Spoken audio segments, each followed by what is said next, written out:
بسم اللہ الرحمن الرحیم۔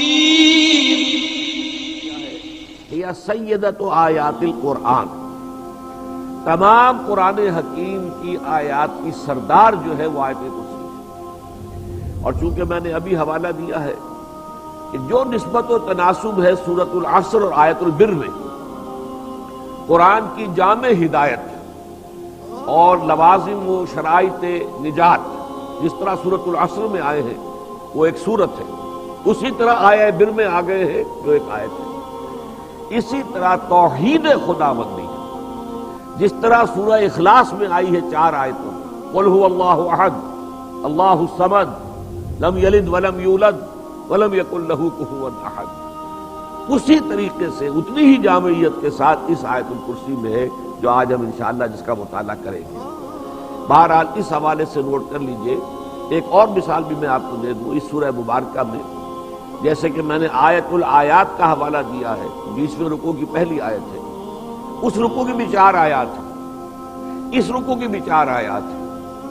یہ بھی توحید کے ایک پہلو کو بیان کر رہا ہے اور وہ بھی توحید ہی کے ایک فلسفے کو بیان کر رہا ہے۔ پھر آئندہ کسی انشاءاللہ نشست میں ہم اس رکوع کا مطالعہ کریں گا، اس لیے کہ توحید کا جو فلسفیانہ پہلو ہے، جو اس کا حکیمانہ پہلو ہے، وہ انشاءاللہ اس رکوع کے حوالے سے ہمارے سامنے آئے گا۔ لیکن توحید کا جو اعتقادی پہلو ہے وہ ہے کہ جو آج آیت الکرسی کے حوالے سے ہمارے سامنے انشاءاللہ بتمام کمال آ جائے گا۔ اب ہم آغاز کر رہے ہیں۔ سب سے پہلی آیت جو ہے اس کا تعلق ہے انسان کے عمل سے۔ یوں سمجھیے کہ جیسے ایک انگوٹھی ہو اور اس میں کوئی نگینہ بہت بڑا خوبصورت یا کوئی ہیرا جڑا ہوا ہے، لیکن پھر دونوں طرف اس کے بازو ہوتے ہیں، اسی طرح آیت الکرسی ہے بڑا نگینہ یا بڑا ہیرا، اور اس کے دونوں اطراف میں، اس کے شروع میں اور اس کے بعد، اس سے پہلے اور اس کے بعد جو آیات ہیں، ان کا تعلق عمل سے ہے۔ آیت الکرسی کا تعلق عقیدے سے ہے، ایمان سے ہے، نظریے سے ہے، فکر سے ہے، سوچ سے ہے، لیکن اس کے 2 تقاضے جو ہیں عملی، وہ ہے کہ جو آیت الکرسی سے ایک آیت قبل اور آیت الکرسی کے ایک بعد والی آیت جو ہے اس کے اندر آتے ہیں۔ یا ایھا الذین آمنوا، اے اہل ایمان، انفقوا مما رزقناکم، خرچ کر دو، کھپا دو، لگا دو، صرف کر دو ان سب چیزوں میں سے جو ہم نے تمہیں دی ہے۔ من قبل ان یاتی یوم، اس سے پہلے کہ وہ دن آ جائے، لا بیع فیہ ولا خلۃ ولا شفاعۃ، جس دن کے نہ کوئی خرید و فروخت ممکن ہوگی، نہ کوئی دوستی مفید ہوگی، نہ کوئی سفارش فائدہ پہنچائے گی۔ والکافرون هم الظالمون، اور جو انکار کریں وہی ہے ظالم، وہی ہے مشرک۔ اب اس آیت میں پہلے تو میں چاہوں گا کہ آپ لفظ انفاق کو اچھی طرح سمجھ لیجیے، اور یہ کہ یہ انفاق جو ہے، انفاق فی سبیل اللہ، یہ اس سورہ مبارکہ کا، سورہ بقرہ کا جو نصف ثانی ہے، یہ 2 حصوں میں منقسم ہے۔ جن حضرات نے دورہ ترجمہ قرآن میرا سماعت فرمایا ہے، یا قرآن حکیم کی صورتوں کا جو باہمی ربط میرا کتابچہ ہے، اس میں میں نے تفصیل بیان کی ہے کہ سورہ بقرہ کے 2 حصے ہیں۔ نصف اول میں اصل خطاب ہے سابقہ امت مسلمہ یہود کے ساتھ، یا بنی اسرائیل یا بنی اسرائیل یا بنی اسرائیل۔ نصف ثانی میں سارا خطاب ہے موجودہ امت مسلمہ یعنی امت محمد صلی اللہ علیہ وسلم کے ساتھ۔ اسی لیے میں نے ایک نام تجویز کیا ہے سورہ مبارکہ کا، سورۃ الامتین۔ یہ 2 امتوں کی صورت ہے کہ اس کا نصف اول جو ہے اس کا تعلق جو ہے سابقہ امت مسلمہ سے ہے، جس کو معزول کیا گیا اور اس کی جگہ یہ نئی امت فائز کی گئی، اور اس کا جو حصہ ثانی ہے، نصف ثانی، اس کا تعلق جو ہے وہ امت مسلمہ سے ہے، امت محمد سے ہے صلی اللہ علیہ وسلم۔ یہ جو دوسرا حصہ ہے اس میں 4 مضامین کی لڑیاں ہیں۔ 2 ہیں احکام شریعت، کیونکہ یہ پہلی ہے مدنی صورت، اور مدنی صورت کے اندر احکام آئے ہیں، شریعت کے احکام۔ آپ کو مکی صورتوں میں وہ احکام نہیں ملتے۔ مکی صورت میں تو بنیادی بحثیں ہیں، ایمانیات کی بحثیں ہیں، فکری بحثیں ہیں، نظری بحثیں ہیں، لیکن یہ کہ اصل میں شریعت کا جو ڈھانچہ آتا ہے وہ تو ہے مدنی صورتوں میں، اور اس کا جو بلو پرنٹ ہے وہ سورہ بقرہ میں تیار ہوا ہے، پھر اس کی جو ہے تعمیر ہوتی ہے اور تکمیل جا کر ہوگی سورہ مائدہ پر۔ اس اعتبار سے اس میں شریعت، اب شریعت کی دو لڑیاں ہیں۔ شریعت کا ایک حصہ عبادات، چنانچہ یہاں روزے کے احکام آئے، حج کے احکام آئے، نماز کے بعد احکام آئے، یہ ہے عبادات۔ ایک ہے معاملات، وراثت کا معاملہ کیا ہو، شادی بیاہ کا معاملہ کیا ہو، طلاق کے معاملات کیا ہو، شراب اور جوئے کے بارے میں کیا حکم ہے، یہ ساری چیزیں جو ہے جن کا تعلق انسان کی عملی زندگی معاملات سے ہے۔ تو دو لڑیاں تو یہ ہے شریعت کی، عبادات اور معاملات، اور دو لڑیاں ہیں جہاد فی سبیل اللہ کی۔ لیکن یہ جہاد فی سبیل اللہ جو ہے مدنی دور میں آ کر اب یوں سمجھیے کہ دو لڑیوں میں تقسیم ہو گیا ہے۔ قتال فی سبیل اللہ، اس لیے کہ ابھی مکی دور میں قتال نہیں تھا، اب جہاد نے شکل اختیار کی قتال کی، اب جنگ کا معاملہ ہے۔ قتال فی سبیل اللہ اور انفاق فی سبیل اللہ، اس لیے کہ ظاہر بات ہے کہ جنگ کے لیے سامان حرب و ضرب کی ضرورت ہے، اسلحہ کی ضرورت ہے، رسد کی ضرورت ہے، لہذا اس میں مال چاہیے۔ جب تک کہ مالی ذرائع نہ ہوں آپ جنگ جو ہے اس کا آغاز نہیں کر سکتے۔ اس لیے اب یہاں پر جہاد فی سبیل اللہ کو دو واضح لڑیوں میں تقسیم کر دیا گیا، قتال فی سبیل اللہ اور انفاق فی سبیل اللہ۔ لیکن یہ جو چار لڑیاں ہیں یہ ایسا نہیں ہے کہ ایک مضمون مکمل ہو جائے پھر دوسرا پھر تیسرا پھر چوتھا، بلکہ یہ چار لڑیاں ہیں جیسے کہ رسی کے اندر ہم بٹ دیتے ہیں رسی کو۔ آپ چار لڑیاں ہیں اس کو بٹ دیا آپ نے اور رسی بنا دی، نتیجہ کیا ہوگا کہ اب یہ جو ہے مسلسل نظر نہیں آئے گی کوئی لڑی۔ مثلا یہ کہ ایک اگر لال ہے، ایک نیلی ہے، ایک پیلی ہے، ایک ہری ہے، تو اب آپ کو رنگ کٹوا نظر آئیں گے رسی کے اندر، لال ہے، پیلا ہے، نیلا ہے، ہرا ہے، پھر لال ہے، پھر نیلا ہے، پھر پیلا ہے، پھر ہرا ہے۔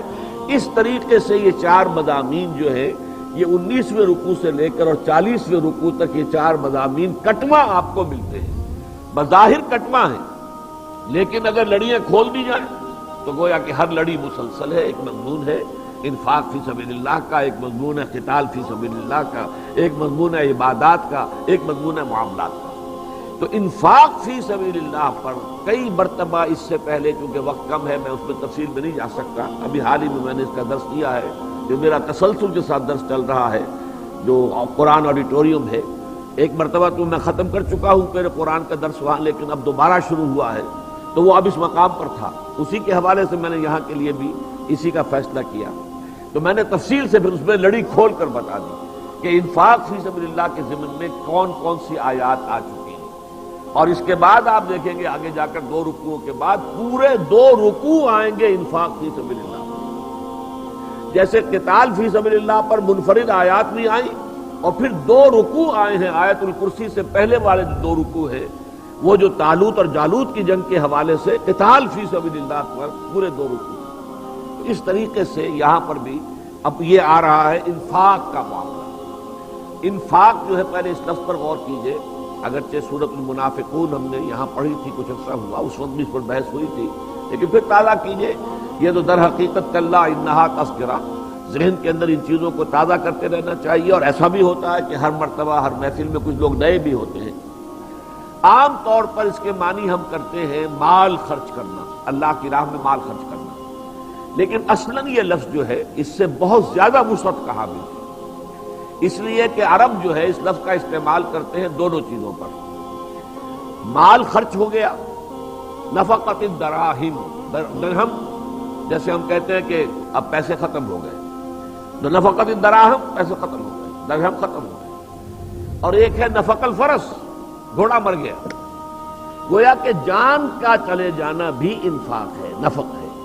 چنانچہ ایک بڑی پیاری حدیث ہے حضرت معاذ بن جبل سے رضی اللہ تعالی عنہ، کہ جس کے آخر میں آتا ہے حضور فرماتے ہیں وما اسقل میزان عبد کدابۃ تنفق له فی سبیل اللہ، جو قیامت کے دن جب میزان نصب ہوگی، اعمال تلیں گے، نیکیوں کے اعمال ادھر ہیں اور بدی کے ادھر ہیں، اہل ایمان کے، ظاہر بات ہے کفار کے اعمال کا وزن نہیں ہوگا، وہ تو سیدھے جہنم میں جائیں گے، لیکن جو ایمان کے دعوے دار ہیں اور جن کے دلوں میں کچھ ایمان کی رمق تھی، ان کے اعمال جو ہیں ان کو تولا جائے گا۔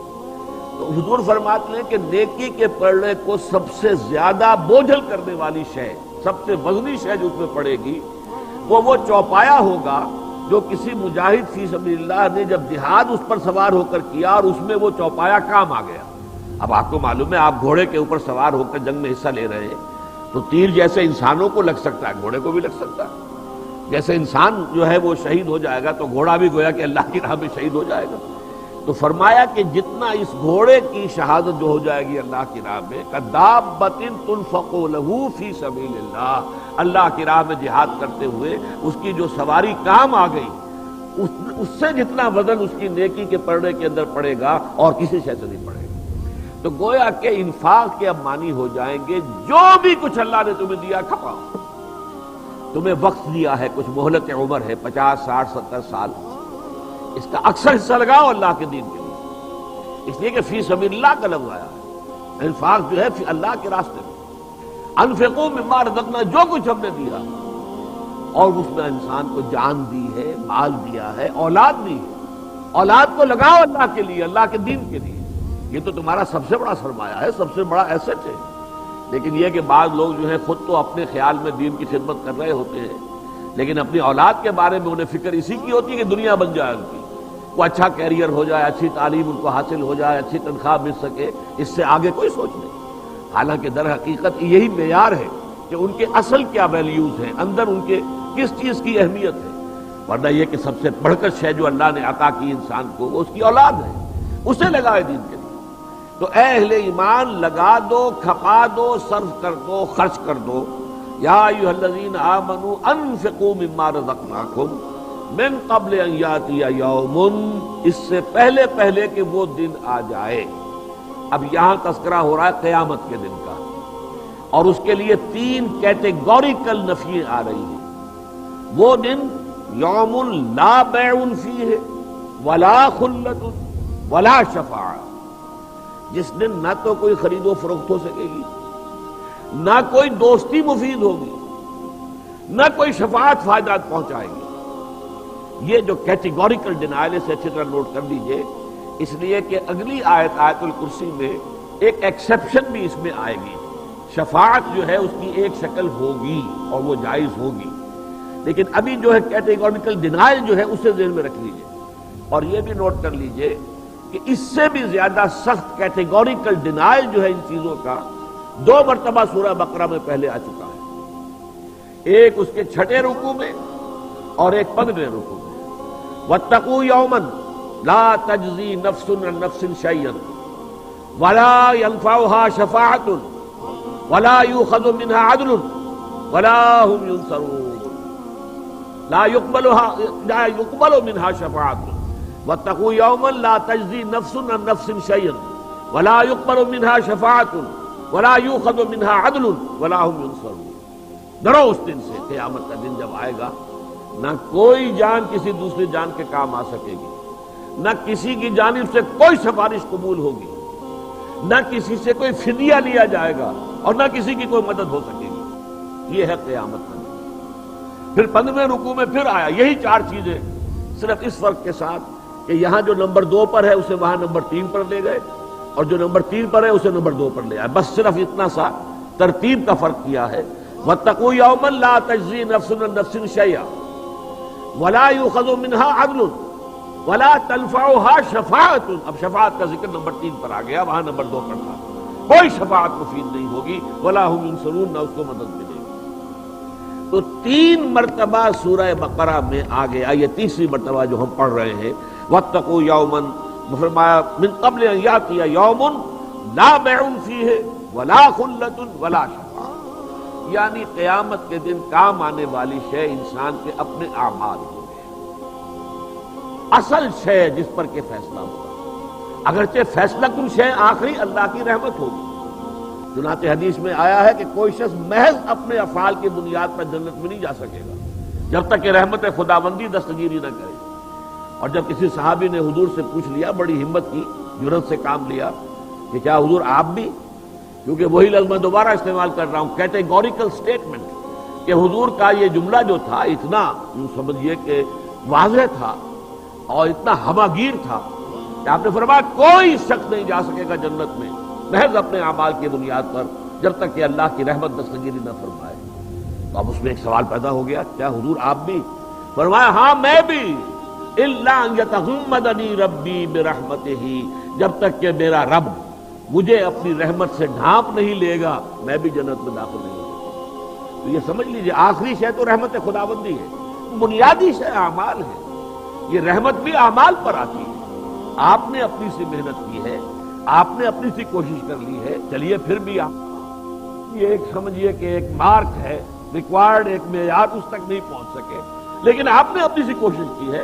اللہ تعالیٰ کنڈون کر دے گا، تلافی کر دے گا، اپنی رحمت سے جو ہے اس کی تلافی کر دے گا، یہ دوسری بات ہے. لیکن آپ عمل سے بالکل عمل سے، یہ جو علامہ اقبال نے کہا ہے کہ عمل سے فارغ ہوا مسلمان بنا کے تقدیر کا بہانہ، اسی طرح اللہ کی رحمت کا بہانہ بنا کر یا رسول اللہ کی شفاعت کا بہانہ بنا کر انسان جو ہے اپنے آپ کو عمل سے فارغ کر لے تو پھر نہ وہ شفاعت مفید ہوگی اور نہ ہی وہ اللہ تعالیٰ کی رحمت جو ہے وہ دستگیری فرمائے گی. تو اصل شے اعمال، جیسے کہ سورۃ النجم میں فرمایا لیس للانسان الا ما سعی وان سعیہ سوف یری، نہیں ہے کسی انسان کے لیے مگر وہی کچھ جس کے لیے اس نے محنت کی ہے، کوشش کی ہے. ہاں اس کی کوشش اس کے سامنے رکھ دی جائے گی، وہ اپنی کوشش کو اپنے سامنے موجود پائے گا. سوف یری، دکھا دیا جائے گا یہ تمہاری کوشش. تو یہ ہے تیسرا مقام سورہ بقرہ میں جس میں کہ شفاعت کی بھی کیٹیگوریکل ڈینائل ہے. ایک بات اور نوٹ کر لیجئے کہ یہ تو قیامت کے دن کا ذکر ہے. ایک چھوٹی قیامت وہ ہے جو میری اور آپ کی موت ہے، جو میرے اور آپ کے سر پر منڈلا رہی ہے. پتہ نہیں کب آ جائے، جھپٹا مار لے. جیسے کوئی چیل ہو یا کوئی اور جانور ہے سر کے اوپر منڈلا رہا ہے، پتہ نہیں کب وہ جھپٹا مارے. اسی طرح موت جو ہے وہ تو در حقیقت ہر انسان کے سر پر گویا کہ ہر وقت ہر آن منڈلا رہے. اس کو حضور نے فرمایا کہ یہ بھی ایک چھوٹی قیامت ہے. من مات فقد قامت قیامتہ، جو شخص مر گیا اس کی قیامت تو آ گئی. یعنی اس لیے کہ اب وہ مہلت عمل تو ختم، اب اعمال اور کوئی نیکی کی کسب کرنے کی جو اس کے لیے کوئی امکان تھا وہ ختم ہو گیا، لہذا اس کی قیامت آ گئی. گویا کہ یہ قیامت صغریٰ ہے موت.